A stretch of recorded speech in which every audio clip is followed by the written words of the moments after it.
Hi.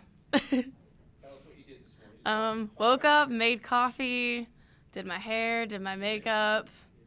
Yeah, We good? it sounds fine. Okay. Thank you. Yeah, exactly.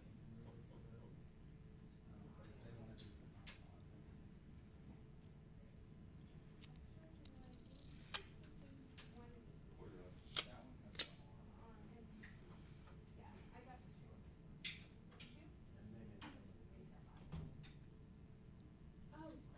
My God.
I don't think you need to.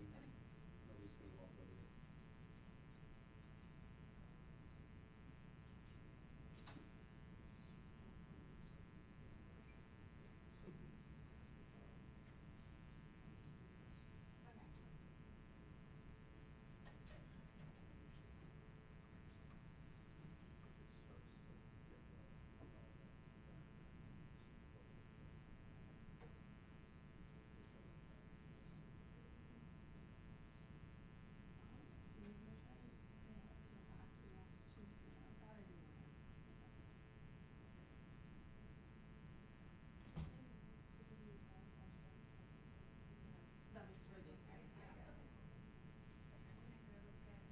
If you're gonna keep using this room, you might wanna get yourself a shorter XLR cable, because sometimes the extra cabling can cause some background noise.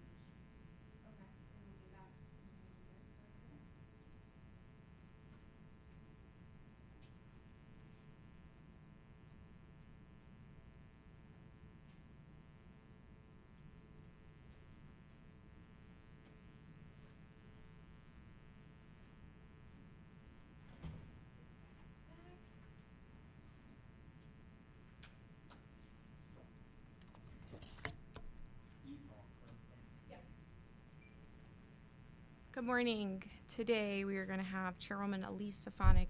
There's a big buzz in there right now. You got a big buzz. Just came up. Could it be from someone's XLR cord plugging it in with a bad XLR cord? You hear me? I don't know what changed. Can someone just plug Can in? you unplug the purple for a second? Yeah. Something happened. Better. No, that didn't do it. Okay. Okay. Everyone, I'm doing each person, so someone might have a bad XLR. Check. Can Still it there. connect to the? Yeah. Still there. Check.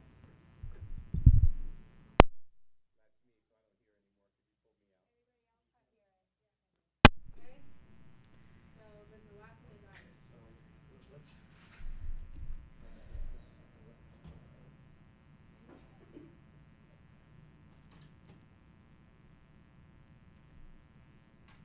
It's still there? Yes. You want to try a new mode? The name.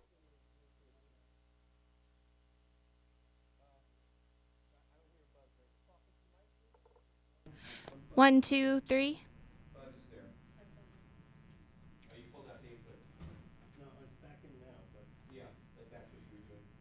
They're getting another malt. You have a malt. Oh. Okay. One thing that can cause this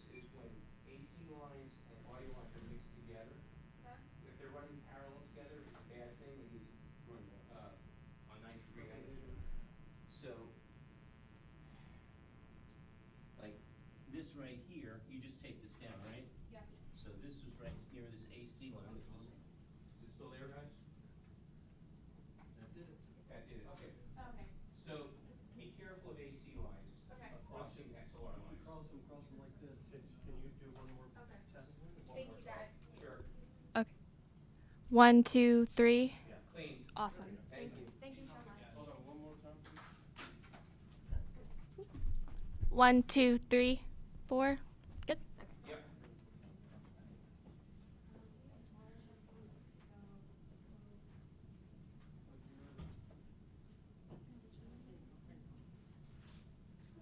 When you take down the last taping down, it got close to the AC lines.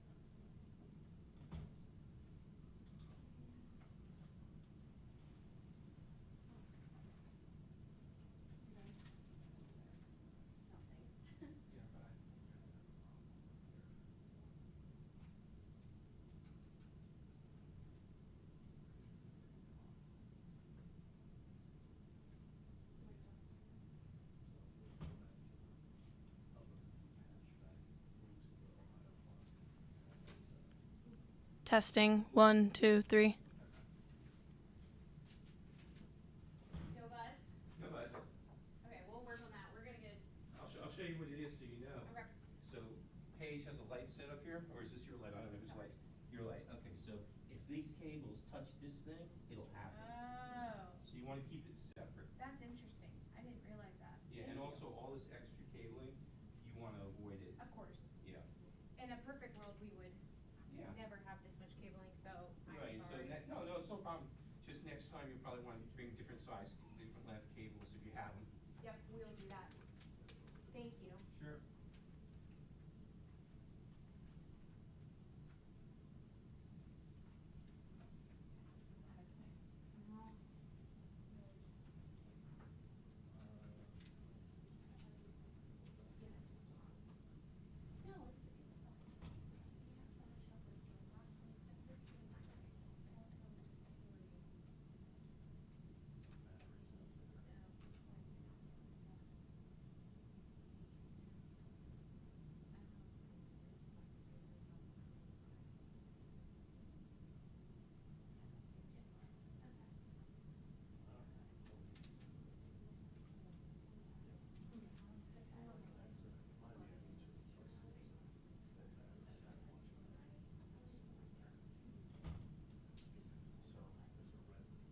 And we have, and it's first we can record too, we can first record with the camera as well, just as a backup. Check your phone, I think there was a flash on it earlier. What's that? Throw it up.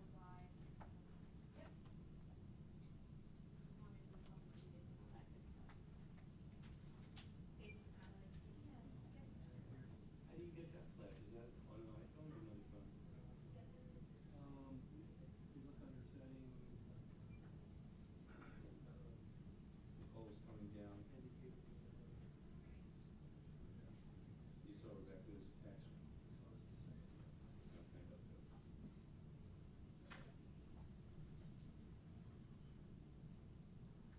Does she mean Nicole Killian? So, but we're not mic her into a pool. Yeah, that wouldn't be kosher. Okay. Just wanna make sure. I'm gonna get a mic ready just in case she insists or something. Right. Come on in. Yep, go in. You're welcome. This, Andrew Nicole. How are you? Good.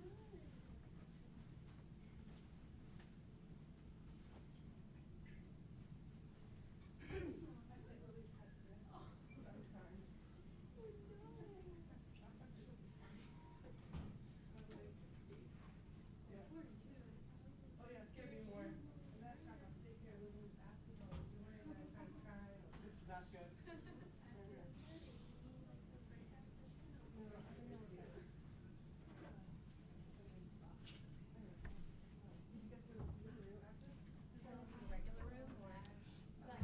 Yeah, I think so. So we learned a lot this morning.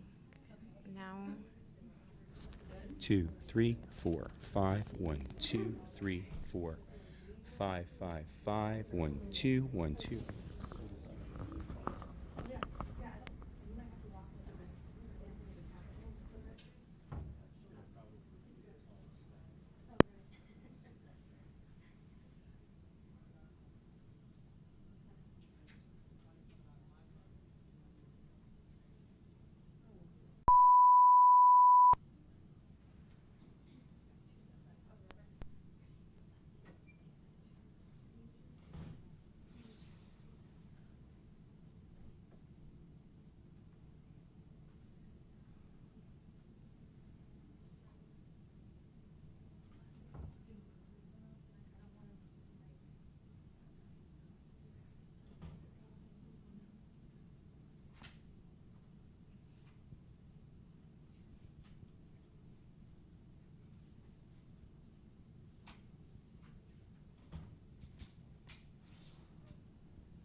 step up here, if, you know, and say, just be cognizant of that, when you step up here, it's gonna shake.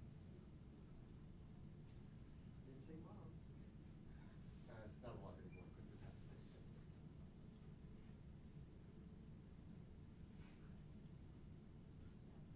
Don't sit there. Wow. Don't sit there. That's really. You're the tallest in the room. That's a whole new level. You need a long neck. February 31st, yeah. Excuse me. Hello? Hello? Hi. That cable is unsafe, that purple cable, because someone's gonna trip over it or your camera's gonna get tossed over. That's what Okay, you need a longer XLR cable. Just, or whatever. I'm just letting you know. okay, thank you, thank you. Really appreciate your delivery. Thank you. A lot to learn from. I appreciate that. Thank you. How long have you been here? That's right. Here on the hill here? Yeah. Gosh, 6 years. Yeah. I started almost 6 years. I started in spring of 2017. What did you do before? I was in local news before that, here in DC for a little bit, and then Kansas City before that. And then I was a producer in New York for NBC prior to all that. I can definitely see it. Do you also reporting or producing? Yeah. I mean, I was a campaign candidate in 2012, which is like a hybrid, obviously, both. And My very first thing. I realized very quickly I could not go back to like 17. producing, like doing basically like somebody It's else's the same work thing in my as two doing minutes. Yeah. So Never I again. made this switch and never looked back. I'm Garrett. Melina, yeah. But what about you? I'm with NTV, the local one. How did you get here? The other whole down there. Our headquarters in New York, but then we, so we started our headquarters here about 2 years ago when I moved. I was covering breaking news in New York for like a year, and then I covered the presidential and Senate races in Well, you're off Georgia. to these. Because I'm from Georgia, so like, no, Yeah. here. And then they're like, hey, you're good at politics, you should go to Yeah. opening bridge. Where do you work for? How do you like it so far? Okay. I like it. Yeah, a lot to learn. There's so many different moving pieces, the hard part. Especially with the turnover, like the minute you feel like you've had it, have an election, control flips, everybody changes jobs. Like, oh, okay, no, let's start over. Yeah. It's interesting because I think it's like a mixture between being dynamic, but also always the same. It doesn't happen much Covering the anymore, dead but I teams, remember like, covering covering the the Super same Bowl. moments. You can build like kind of this base level of always go back to just changing players and load the radio. It wasn't old, it was just like a big voice. Then you see and you feel like Okay. the champion here. I remember the first time I seen you, I was relatively new to business. I had a short conversation Yeah, my with you, got to know your producer name, was like, you work for Fox Radio, and then energetic. listening to you go on every so often. Yes. I thought it was really neat, all of a sudden, the voice got More really- energetic. Yeah. She was It was fine. Yeah. Yeah, no, no complaints, it's just, from my perspective. Oh, okay. Yeah, I mean, it's a fine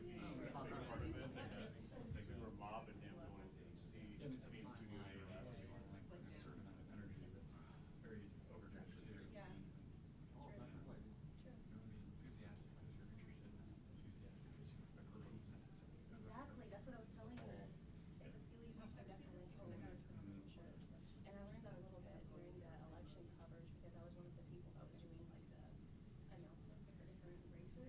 And they pointed out, hey, you can't show any display or like bias. Because I guess I did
few others joining us.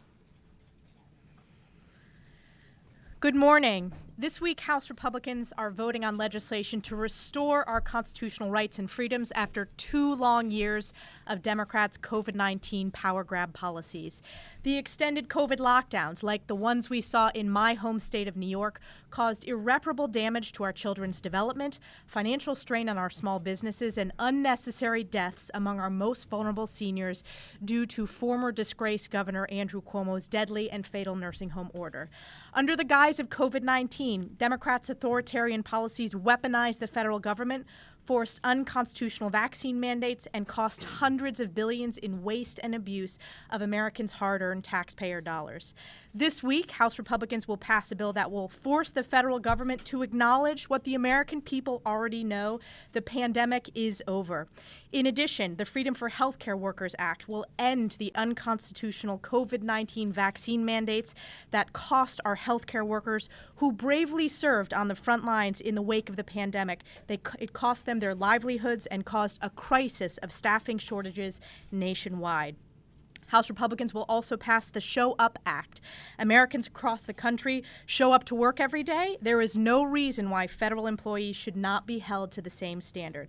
House Republicans will deliver on our promises to hold Democrats accountable for their failed COVID-19 policies.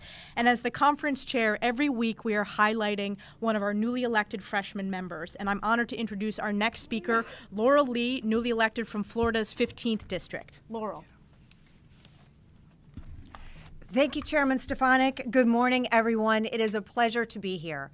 I proudly represent Florida's 15th Congressional District, and I am proud today to support measures to end the public health emergency order and COVID-19 era mandates, requiring federal employees to show back up to work. Throughout the pandemic, Florida said no to unnecessary regulations. We kept our citizens safe and our businesses open. In Florida, we safely and effectively kept our children in school, protected small businesses, and protected families. We kept our state free. Emergency powers should be used only when necessary, only for as long as necessary, and in a manner that is consistent with the law.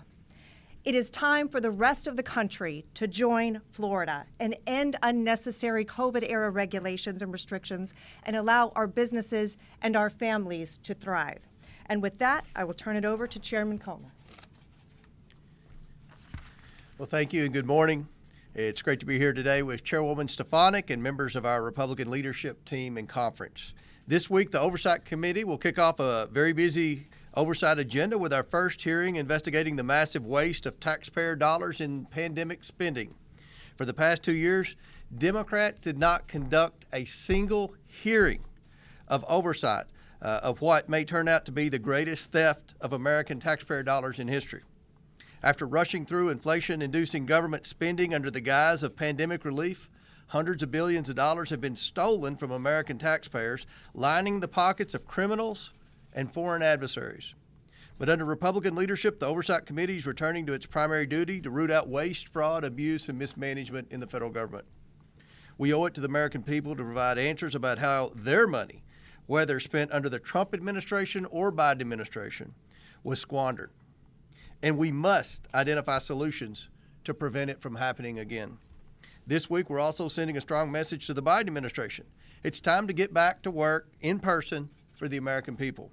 Tomorrow, the House will consider the Show Up Act to make sure our government shows up for the American people we are here to serve. For years now, Americans have suffered because of the federal government's detrimental pandemic-era telework policies. Recent reports show that 2 out of 3 workers still haven't returned to their office full-time. President Biden's unnecessary expansion of telework has crippled the ability of agencies to get their jobs done and created massive backlogs. Seniors have experienced delays with the Social Security Administration.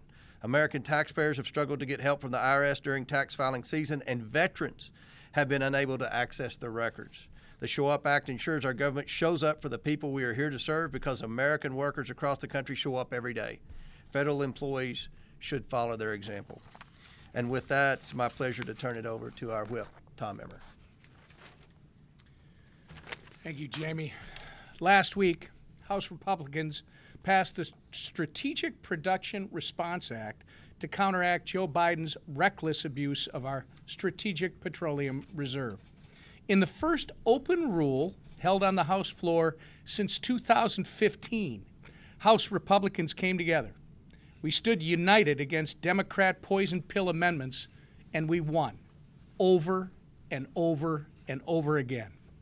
This was a critical moment to deliver on a key tenet of our platform, American energy security. And this week, we're going to continue winning. We're going to continue winning for the American people who elected this Republican House majority. We are denouncing socialism in all its forms. And we are moving the federal government away from its perpetual COVID state, giving healthcare workers more freedom and forcing career bureaucrats to start showing up for work again. By the way, I don't know if anyone noticed, but the White House is now responding directly to the House Republicans. They responded yesterday saying they're going to end their COVID pandemic declaration in May. That's too late, by the way. They're taking notice. Everybody else should too. House Republicans are going to keep winning, and we're just getting started. And with that, I'm going to turn it over to our leader, Steve Scalise. Well, thank you, Whip Emmer. Good morning. Good to be with you. This week we have a busy schedule on the House floor, focusing on getting America back on track. And I think if you look around the country, and our great new member Laura Lee talked about this, there are many states that have already said, we're dealing with COVID, but we've got to move forward. We've got to open things back up again. We've got to get kids back in school again, learning, because we know the data is very clear they weren't learning when schools were shut down. We saw so many problems by all of the shutdowns, and yet here in Washington, President Biden has still been operating under both the national public health emergency and the COVID emergency. And a long time ago, they should have ended. And as Republicans, we said we would end these emergency declarations to open the country back up again. And so last week, when we announced that we would bring these two pieces of legislation to both end the national emergency as well as the COVID emergency, a lot of Democrats started scrambling because they know that in their states, these are causing major problems. And in fact, it also triggers these emergencies, triggers billions of dollars a month in Washington spending that has nothing to do with COVID, but is hiding behind the guise of COVID. And there are some that still want to spend those billions of dollars wastefully instead of saving those and giving that back to the American people. And so as we put it out there, clearly it caused some dilemmas amongst Democrats who were putting pressure on the White House. And finally, because as the whip pointed out, we announced this last week, the White House yesterday finally said they will end these public health emergencies. The problem is the president said he's going to wait until May.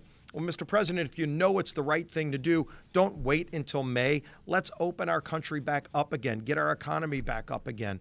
Let these families get their lives moving forward. And so we're going to continue to move this legislation. Hopefully we see an overwhelming bipartisan vote for them both because they would take effect immediately. And so we're bringing those forward. We're also bringing forward the Freedom for Healthcare Workers Act. You know, at the beginning of COVID, all of us rightfully were applauding our frontline heroes. We were applauding all those healthcare workers who were showing up, treating COVID patients. And then you saw this administration, while they started applauding them, ultimately, they said that they would have to be fired if they didn't get the COVID vaccine.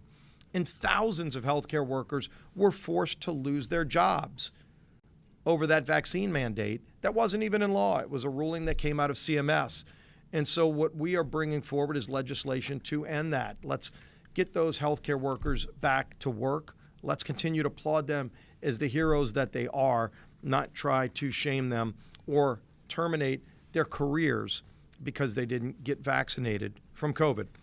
Obviously, with the other pieces of legislation to end the declaration of the pandemic, we are also bringing up the Show Up Act. Millions of Americans have already gone back to work. Americans show up every day to work.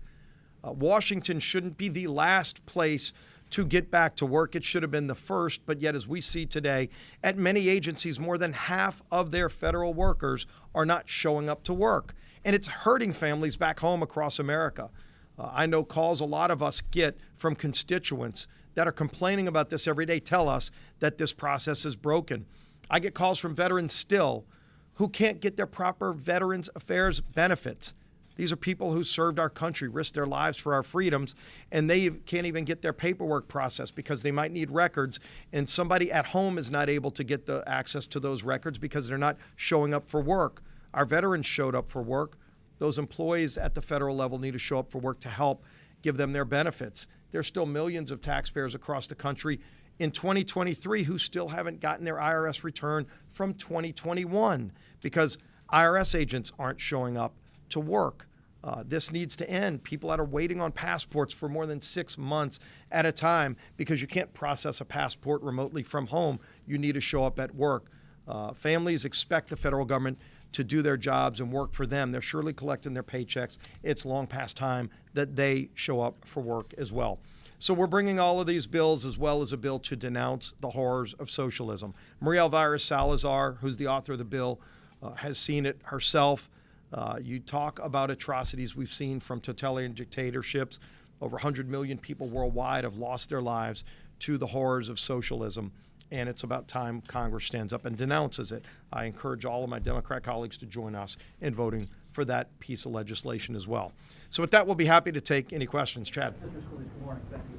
Do you anticipate an objection from your side of the aisle when the slate of members for the committee, including the Foreign Affairs Committee, comes to the floor if Congresswoman Omar, which I've seen the list, it just hasn't gone to the floor, if there is to be an objection, and if there is not an objection, would you then try to remove her from the committee? And do you think that there are the votes on the floor to remove her from committee if Mr. Stubbe and others are concerned?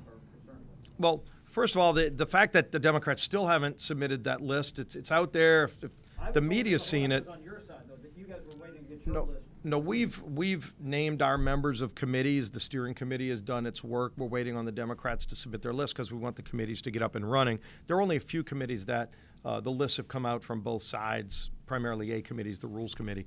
But at the end of the day, Speaker McCarthy has made it very clear, and our whole conference has been very vocal about the concerns to national security, both the Intelligence Committee and the Foreign Affairs Committee. Obviously, you heard with Adam Schiff and Eric Swalwell that they would not be allowed to serve on the intelligence committees again because of the access to classified sensitive information. That would be a very major concern. And by that same regard, the Foreign Affairs Committee, Ilhan Omar, we've all seen the quotes and things that she said over and over and over again as a member of Congress that would create major problems if she were on the Foreign Affairs Committee. So we would, if they brought that forward, which they haven't yet, but if they did, then we would move to remove her as well. There's a two-step process. Would you object to that on the floor, which doesn't usually happen? And if that doesn't happen, would you then likely not object, but then go separately to remove her as well as I pointed out, Swalwell and Schiff from the intelligence committees. Remove her from committee if a resolution came up? Yeah, obviously we've been talking to our members and pointing out a lot of issues because, you know, if you look at what we were very concerned about last Congress with Democrats removing Marjorie Taylor Greene and Paul Gosar from all of their committees. This is not the same in a number of regards. Number one, they went after Marjorie Taylor Greene for things that she had said before she was a member of Congress that she denounced before she was a member of Congress. It was very personal, and they removed her from every committee. Even if Omar were to be removed from the Foreign Affairs Committee, she'd still be allowed to serve on other committees. So a lot of big differences.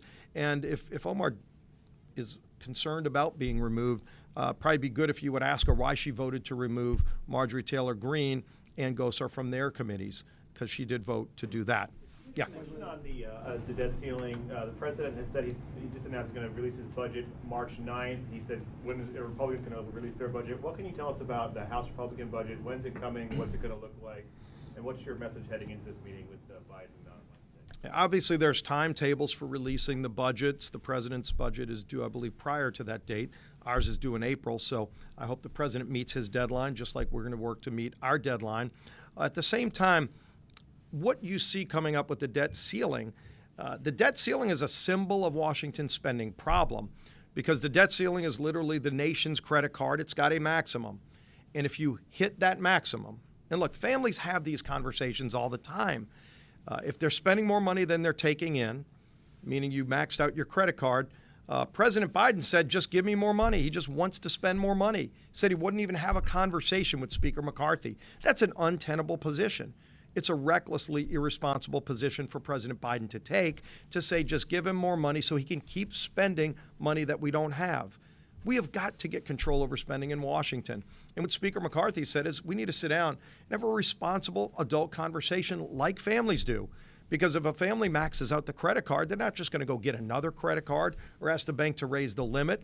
You obviously pay your minimum payment. You're going to pay your debts, but you're also going to have a responsible conversation about how we stop this from happening again. Is there no waste in the federal government that President Biden can agree to identify to save taxpayer money? And again, that's what Speaker McCarthy laid out, and hopefully they'll be able to start having that conversation. But I think when every family looks at their own budget, they look at the federal government and they see waste, billions, tens of billions, hundreds of billions of dollars in identified waste. We've identified hundreds of billions of dollars of payments, COVID-related items that are going to people that don't even have Social Security numbers, that don't even live in America. Prisoners in prison getting checks from taxpayers, and President Biden said he doesn't want to cut any waste. That's irresponsible. It's untenable. It's about time we confront this problem. As a member of the Energy and Commerce Committee, you sponsored legislation mandating baseball-style arbitration in blackouts between broadcasters and MVPDs. Do you believe that DirecTV and Newsmax should pursue arbitration to eliminate the possibility of political bias in the decision to drop Newsmax? Well, I'm very concerned about political bias in all media. We've seen it with social media. We're seeing it with some of the traditional media, whether it's over the top, whether it's broadcast. The idea that you would have some people pressuring, whether it's AT&T or any other company, to stop carrying a news source because they don't agree with the message, they don't agree with a fair set of content, is concerning. You know, we should be all promoting free speech. You've seen this, of course, with social media. Elon Musk, I think, has exposed a lot of what's going on behind the scenes. In fact, the most alarming part is that there were federal agencies involved before Elon Musk purchased Twitter in trying to get Twitter to take certain things down that went against their pro-Biden narrative. You know, with Jamie Comer's exposed a lot of this already, and his committee is going to still be finding more of it regarding the Hunter Biden laptop, which really shows things that Joe Biden himself was doing. And yet the media social media working with the Justice Department was shutting that down, shutting down accounts, shutting down the New York Post account. That's very alarming. Arbitration, though? Well, what my arbitration legislation dealt with was more how the fee structures work, you know, especially as it relates to blackouts. And as you pointed out, you know, what I want is a more free market in video regulation and content, because the problem you have there right now is the rules are very different for over the top, whether you get cable. A lot of cable monopolies at the local level are negotiated differently than satellite or than fiber or than internet provided services. And so you have different federal rules for all the different forms of content, and a person at home doesn't really care. If they get TV on their phone or on their TV, at their smart TV at home, they don't really care what those rules are, and the rules should be the same. And so we're trying to get those rules making some more sense. Yeah. Given what we know now about George Santos fabricating major portions of his life, I'm wondering, Congresswoman Stefanik, you supported him during his campaign. Do you regret supporting him? Do you regret his introducing him to donors and fundraising for him now that he's admitted to many of these lies? Sure. Like all of my colleagues, particularly in New York State, I supported George Santos as the nominee, and the people of his district voted to elect him. Now, we just got out of conference, and George has voluntarily removed himself from committees as he goes through this process, but ultimately voters decide. And I'm very proud that in New York State, we flipped 5 districts to help deliver us the majority, and ultimately voters make this decision about who they elect to Congress. Did he resign? Again, this process is going to play itself out. I've already commented on this numerous times, and again, it's going to play itself out. But ultimately, voters are going to make that decision, whether it's in the primary election or in the general election. Thank you. One more on policy for you, please, Scalise. One more on policy. Mr. Emmer. Really, on police report. Yeah. Sure.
January birthdays. Okay. Like among like our neighbors and friends. Yep. So we're like, let's just have, and actually, the real truth is my friend Claire, who has one of the January birthdays, loves to dance, and we had a dance party for Halloween, and she basically just sort of like, she's just like, I want to have my birthday party at your house, and I want to make it a dance. Like but she did it in a very nice, smart Yeah. way. So it was basically like her whole. She drummed this whole thing up, Yep. and we were game, and we realized there's a bunch of birthdays, and so it was just really fun. That's awesome. Yeah, it was good. Yeah, what a cool time. It was cool. Yeah, Yeah. it was good. I mean, people danced for like 4 hours. I was really surprised. Yeah, no doubt. Yeah.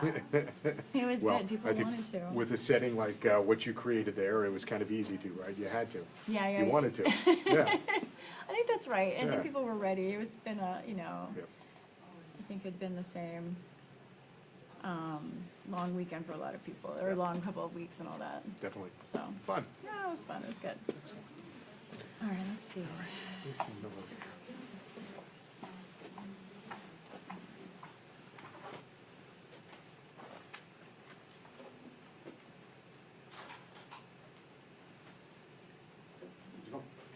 Good. Can I get one last mic check real Yeah, quick? of course. Thanks.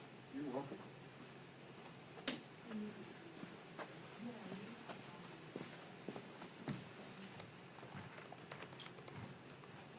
Testing, 1, 2, 3, 4, 5, 6, 7. Testing, HVC Studio A mic, 1, 2, 3, 4, 5, 6, 7, 8, 9, 10. Thanks. You're welcome.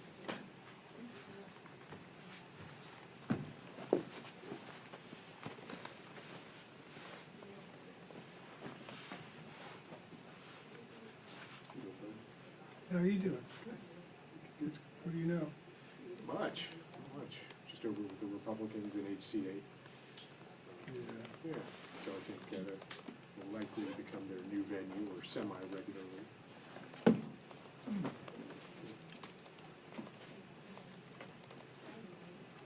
Yeah, we got somebody over there. Is that good or bad? Is that HCA? It's fine, it's small.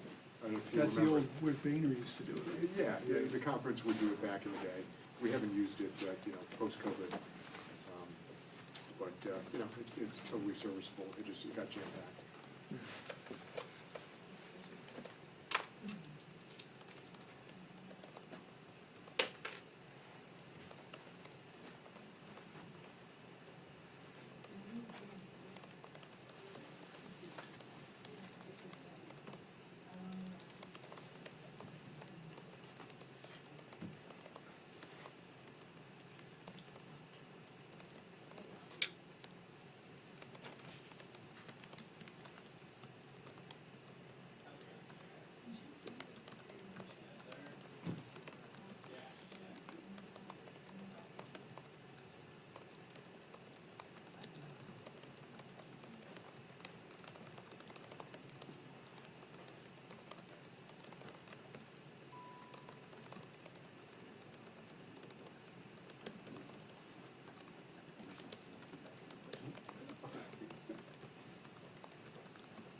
This is Studio A.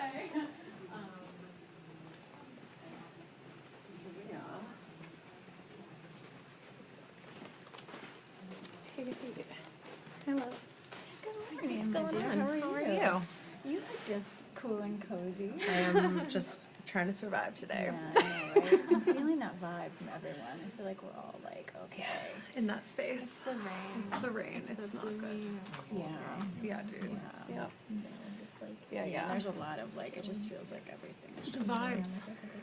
Vibes are not positive today. Like I said, things Oh, going don't on. say that.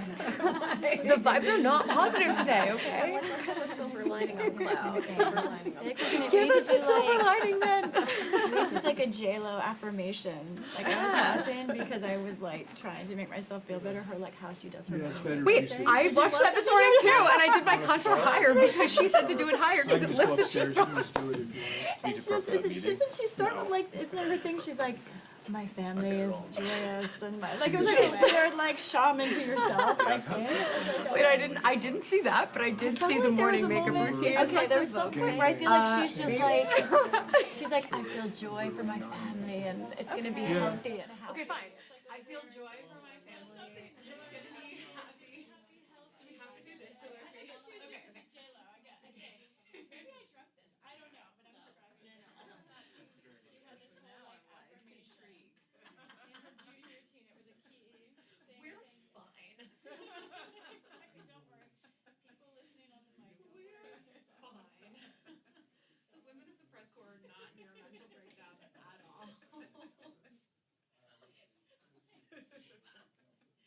Just tell them to come ready with their best J-Lo tips, because that's where we are this morning. Okay. Yeah. That's Pete Aguilar to a T. I figured so. 2 minutes. Frantically reaching for any foothold. That's what your Hamill called us. No, he's supposed to accuse us of being communists. You can't get any further left than that.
Good morning, everyone. Joined with Vice Chair Ted Lieu today, and wanted to start by mentioning today is the 83rd anniversary of the first Social Security check being issued. On January 31st, 1940, Ida Mae Fuller of Ludlow, Vermont, was issued a $22.54 check. For 8 decades, America has kept its promise to seniors who earn every dollar that they receive. And other than 2006, when George W. Bush threatened to privatize Social Security, Democrats have stood to protect Social Security each and every time, ensuring that this vital program is available to older Americans. 7 in 10 Americans share this concern and are looking to House Democrats to protect Social Security and to uphold its promise. House Democrats have already reduced the deficit by hundreds of billions of dollars, and now Speaker McCarthy needs to say exactly what his values are and release his budget. As Leader Jeffries mentioned last week, we are Team Normal. They are Team Extreme, that seeks to threaten and cut Social Security, Medicare, Medicaid, and we want to uphold these important programs for the next 83 years. Vice Chair Ted Lieu. Thank you, Chairman Aguilar, and I want to follow up on what the chairman said about Social Security. We do ask Republicans to show us their plan. The reason that they're unwilling to is because it's going to show massive cuts to Social Security. At the same time, we also know that Republican ideas are extreme and dangerous. How do we know that? They said it out loud. So I'm going to read to you what the House Budget Chair, Representative Arrington, said yesterday. In response to a question on CNBC that said the following: the question I'd like to ask you is whether you think this debt ceiling is going to be used as a bargaining chip in a way that could turn dangerous. Representative Arrington's response was, I believe it will, and I believe it has to. So Republicans are playing a very dangerous game where they want to crash the U.S. economy in order to extract massive cuts to Social Security. We're not going to let them do that, and we ask them to please stop playing games and to work with us so we do not crash the U.S. economy. And with that, we look forward to answering any questions you may have. Can you talk about Congressman Santos recusing himself from committees? I know you guys have had some things to say about him in the past. Any reaction to that?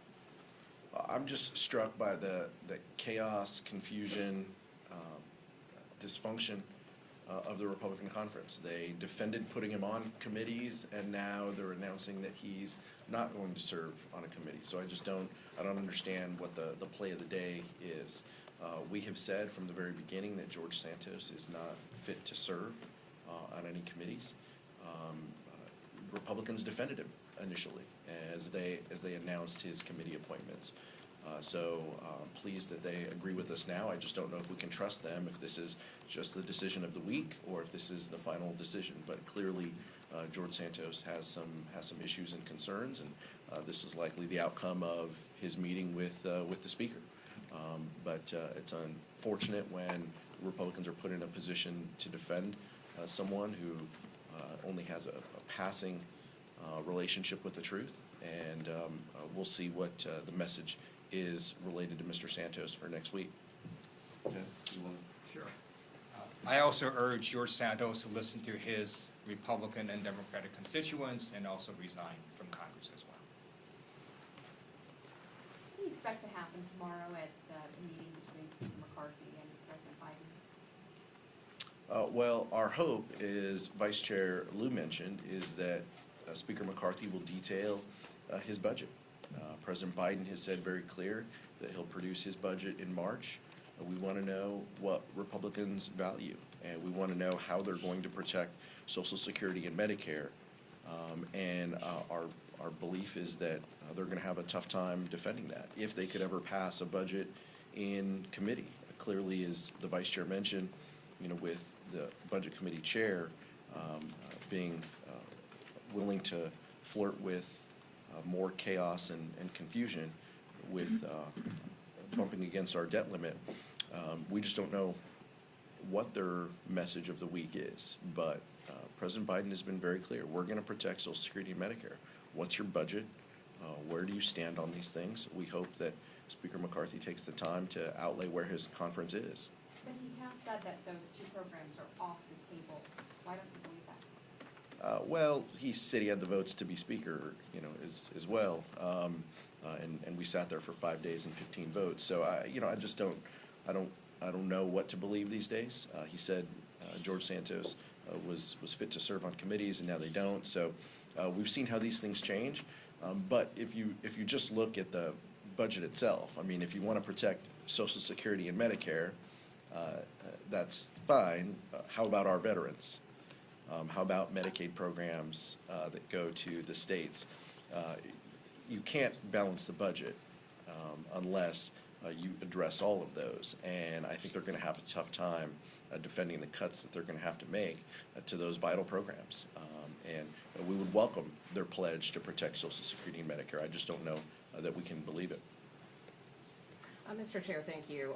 There have been renewed calls for the George Floyd Justice and Policing Act. As you know, in the last Congress, Congresswoman Karen Bass, now Mayor of Los Angeles, shepherded that legislation. Now that she's gone, who in your caucus may pick up the baton, and do you expect it to be reintroduced? Well, I appreciate you mentioning the fact that House Democrats did deliver on the George Floyd Justice and Policing Act. This is about accountability.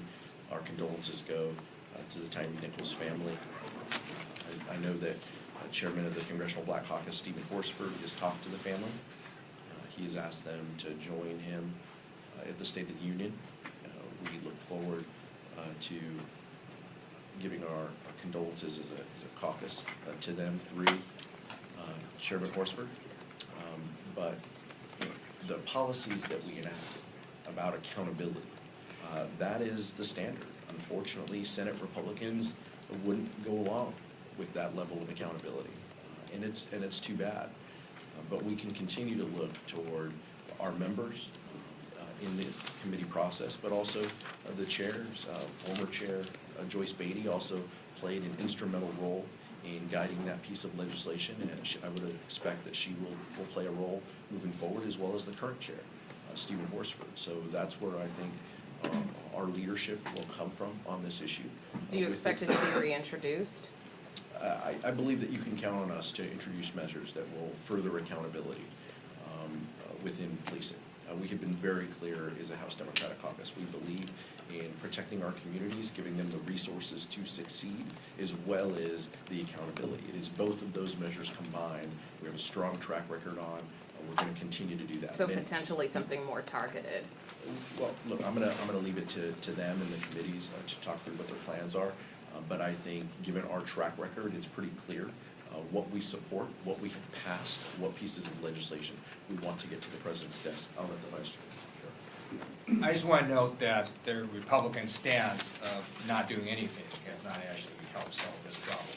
So they stopped Democratic reforms last term. We hope they don't do it this time. And I just want to say one thing a little bit off the record, which is my memory is not as good as Chairman Aguilar, and this is only my second or third conference. So if you could say your name and the press organization you're with, that would be super helpful as well. Thanks so much. Helena with NTV to start the new rule. So We're very strict on the new rules. Yeah, right. You messed it up. Next question. So I was kind of scared.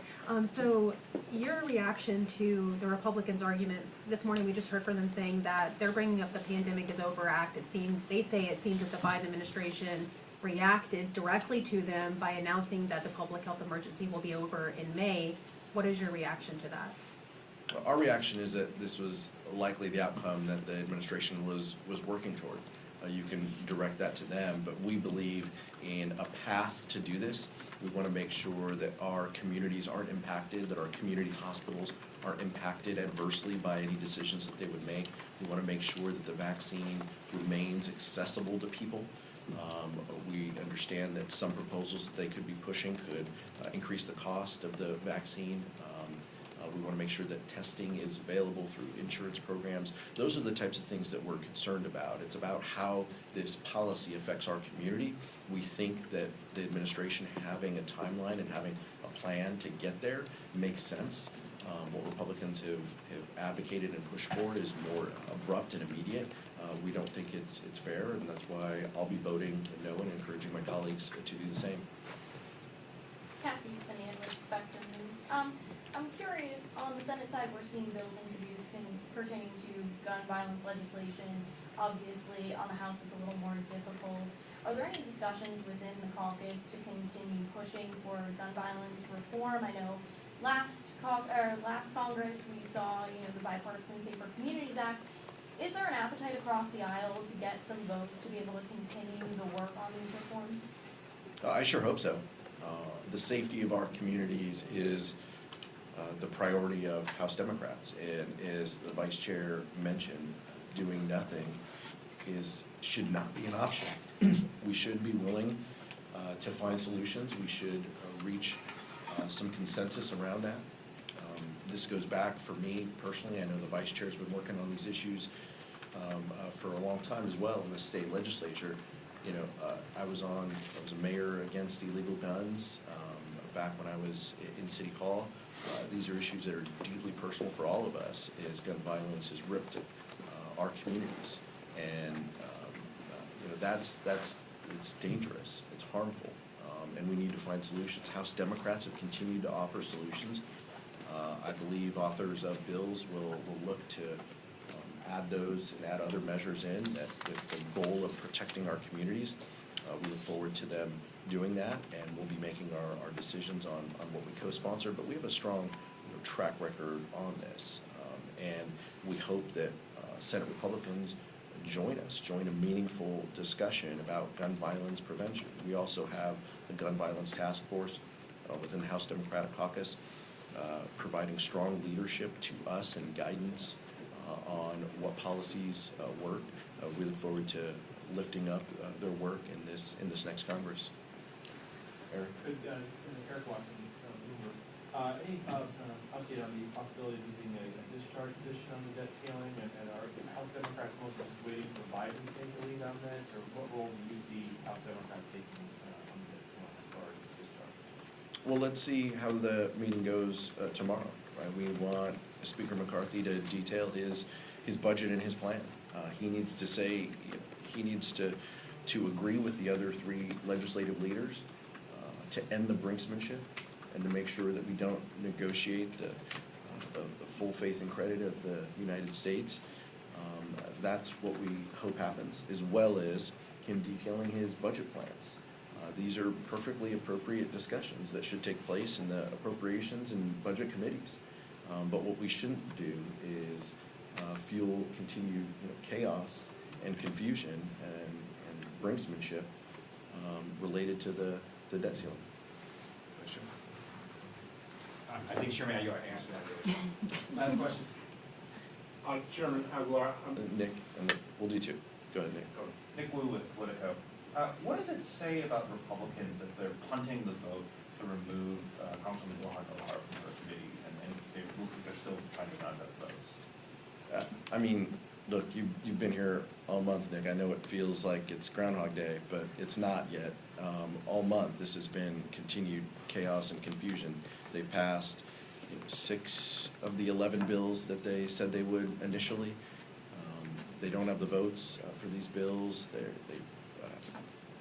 It's a problem. It's affecting Congress, but clearly they have some concerns within their own caucus, within their own conference, and so we're just monitoring that and stand ready to work and to do the work of the American people.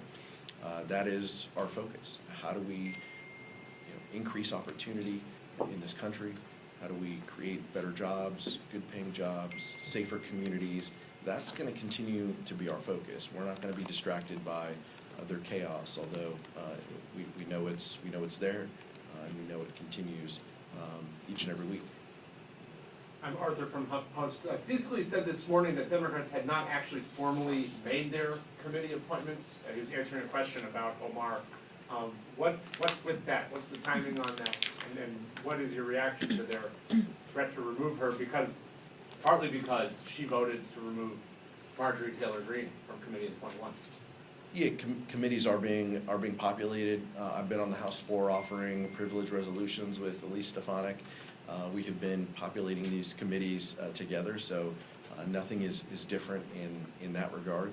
We look forward to doing the work of the American public, and that starts within the committee process. They've been a little bit behind clearly on this. These are all discussions, and the committee process usually kicks off in December. Unfortunately, Speaker McCarthy didn't know how many promises he would have to make in order to hold the gavel, so they delayed those conversations until January. That's the reason why we're in this position now, but nothing is different related to both sides offering resolutions and populating their committees. We expect to be completed by the end of the week and for all the committees to be completely populated. Thank you so much. Thank you. Thank you.